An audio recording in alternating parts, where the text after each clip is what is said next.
संस्थेचे अध्यक्ष आणि सचिव आम्ही या ठिकाणी आज आलेलो आहे। आजचा आमचा जेवण वाटपाचा तिसरा दिवस आहे। आज या ठिकाणी आम्ही 3 दिवसापासून जे जेवण वाटप करतो आहे, साधारण 100 आसपास लोकांना आम्ही जेवण वाटप करतो आहे।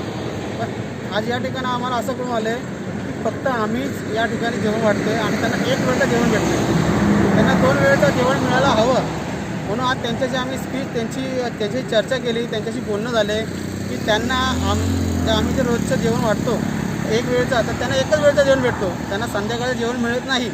तरी मी सर्व संस्थांना, ट्रस्टीला व जे सामाजिक कार्य त्यांना मी विनंती करतो आहे की जितकं होईल तितकं आपण आपल्या श्री गणेश वैष्णवी सेवा संस्थेला मदत कराल। त्या मदतीने आम्ही यांना एक वेळच्या ऐवजी 2 वेळचं जेवण आम्ही त्यांना पुरवू शकतो, ही नम्र विनंती करतो।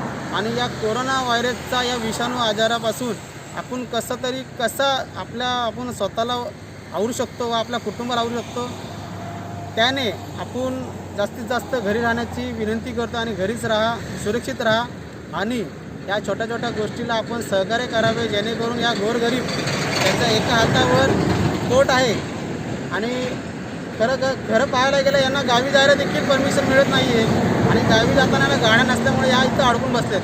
त्यांना आम्हाला काही ठिकाणी लोकांनी सांगितलं की या ठिकाणी अन्नाची गरज आहे, तर आम्ही 3 दिवसापासून या ठिकाणी जेवण वाटप करते। पण ही एक वेळची जेवण आहे, 2 वेळची जेवण मिळायला पाहिजे।